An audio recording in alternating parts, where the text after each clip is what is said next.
Basicamente é o que eu gostaria de saber quando eu comecei na prestação de serviço, eu vou explicar nesse vídeo, então já me segue que a gente vai falar um pouquinho sobre problemas na prestação de serviço e processos que precisam ser alinhados. A maioria das pessoas que começa na prestação de serviço, eles têm uma qualidade técnica muito boa. Então, eles sabem o que tem que entregar, eles sabem como entregar, mas eles não conseguem colocar isso dentro de uma estrutura.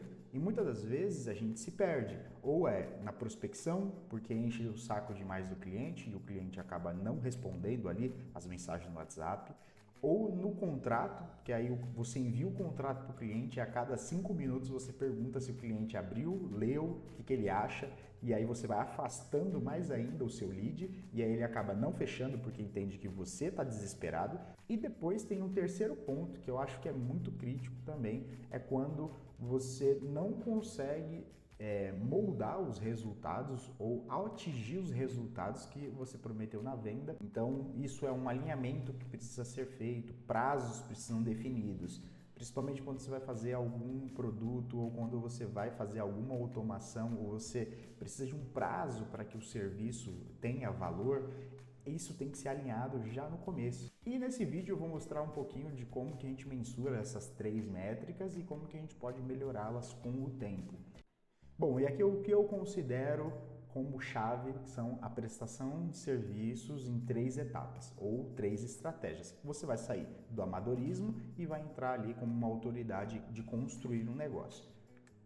Primeiro, você vai ter o seu posicionamento e o seu nicho. Então, você vai garantir que você tem clareza do que você está entregando. Para quem, qual é o público, o seu produto e a sua entrega de valor. Então isso precisa estar muito bem definido antes mesmo de você começar a prestar o serviço. Então você tem que fazer um estudo, a gente chama de ICP, que é o cliente ideal. Garanta que você está buscando dentro da sua região ou até mesmo dentro do segmento que você quer trabalhar, qual é o cliente que você quer atingir. No decorrer da mentoria ou no decorrer das suas prestações e serviços, você vai definir melhor qual é o cliente que você quer ou não trabalhar.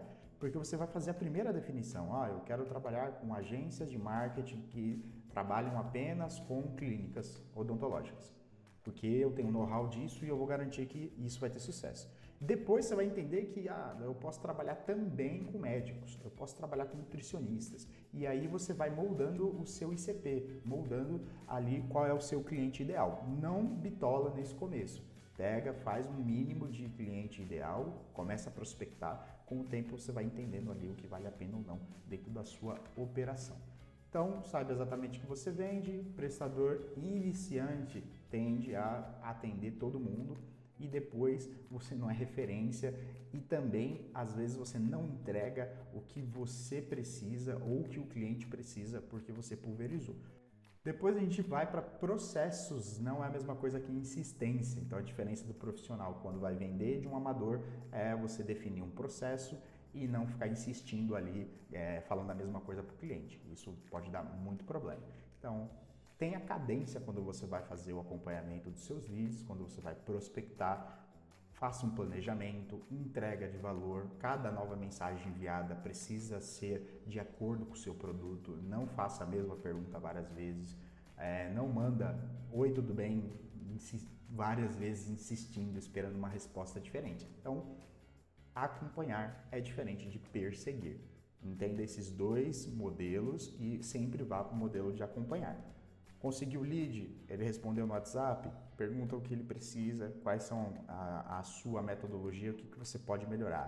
O cliente demorou para responder? Mostra alguns cases de sucesso, capta o e-mail desse cliente, faz um e-mail marketing. Então, tudo isso vai de cadência de valor. Então, você precisa garantir que o seu produto vai ter uma cadência. Você vai garantir que vai ter e-mail marketing, vai ter disparos no WhatsApp, você vai ter link para o cliente entrar em reunião quando ele achar necessário ou quando ele quiser ali alguma coisa, mensagens rápidas no WhatsApp explicando um pouco do seu produto. Tudo isso é um fluxo, é uma rotina e isso não é spam. Spam é quando você manda 1000 mensagens para o cliente no período de 10 dias. O que eu faço com os meus clientes quando eles vão prospectar, a gente cria esse fluxo de cadência. Cada cadência, o cliente vai entrar por um canal de comunicação, Aí, durante esse canal, a gente vai captando outros contatos de canal de comunicação e depois impactando ele com o tempo. A média é, a cada 30, 45 dias, um cliente que não retornou, retorna para pelo menos fazer uma reunião ou entender de novo qual é o produto, porque foi impactado por cases de valor, por uma oferta, por uma reunião, por um produto estratégico. Então, tudo isso faz sentido se você ter uma cadência de valor. E por último, definição de sucesso. Alinhe a expectativa do cliente e comece a executar. Então, antes de abrir qualquer software, antes de buscar e-mails marketings e garantir que o cliente vai fechar com você, alinhe a expectativa. Como a gente vai fazer isso? Entregar o serviço combinando o que vai ser entregue. Então, o resultado para aquele cliente, você tem que bater as expectativas. Você não vai prometer, olha, eu garanto que eu vou aumentar as suas vendas em 30%. Não é isso. Você vai sempre informar o cliente que, olha, no decorrer do nosso projeto, você vai ter mudanças significativas em algum ponto dentro da sua empresa. No meu caso, o que eu levo para o cliente? Eu ajudo a equipe do pós-vendas a melhorar a retenção de clientes. Então eu falo para ele, com o tempo você vai perceber que vai ter menos clientes insatisfeitos e vai ter mais clientes renovando com você.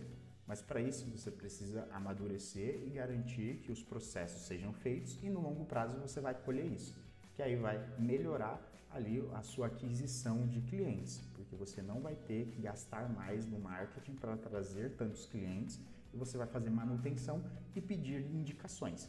Então isso é o mais importante. Então se você entender qual é o motivo real de valor daquele cliente, ele vai ficar por mais tempo e inconscientemente ele vai vendo o valor que você entrega, porque em alguns momentos vai ter pequenas vitórias. A gente chama isso de quick wins, né? Na maioria das vezes é tudo em inglês, né? Mas são as pequenas vitórias dentro da prestação de serviço. E aí o cliente fica feliz, ele vê que você está entregando o que você prometeu e você vai de fato garantir o sucesso. Então, tenha a expectativa, o que o projeto é sucesso para você e você define como o KPI, qual é o principal objetivo. Você monta um escopo e aí dentro desse escopo está incluso as entregas e aí você evita ali prometer demais, na maioria das vezes. E prazos, qual a data limite para ver os primeiros resultados e gerenciar a ansiedade do cliente. Em 45 dias você vai ver que os clientes vão se manter mais na sua carteira e vão pedir menos cancelamentos porque você arrumou o seu processo. E isso você não gera tanta ansiedade no seu cliente. E você precisa, dando um resumo simples, especialização, processos e alinhamento. Então, seja o melhor em resolver um problema específico para um público específico. Depois, substitua a ansiedade e insistência por cadência lógica de valor. E aí você vai ter constância. E combine o jogo antes de começar. Sucesso é expectativa atendida. E na maioria das vezes, quando você consegue fazer isso, você vai gerar valor para o seu cliente, sua prestação de serviço vai ser melhor e você vai ter mais clientes na sua carteira, mais clientes te indicando. Eu gostaria de saber isso há 5 meses atrás, quando eu comecei a prestar serviço, patinei em algumas coisas, hoje eu já consigo ter alguns clientes que estão renovando novamente dentro da minha carteira. E assim, minha empresa é pequena ainda, tem pouco tempo de vida e a gente sabe que os primeiros 5 anos de um empresário é o que define se ele vai permanecer ou não dentro daquele mercado. Mas deixa aí nos comentários em quais dessas etapas você está hoje e está tendo dificuldade na sua prestação de serviço e aí a gente vai fazer os próximos vídeos para te ajudar. Então já me segue e me acompanhe e até o próximo vídeo.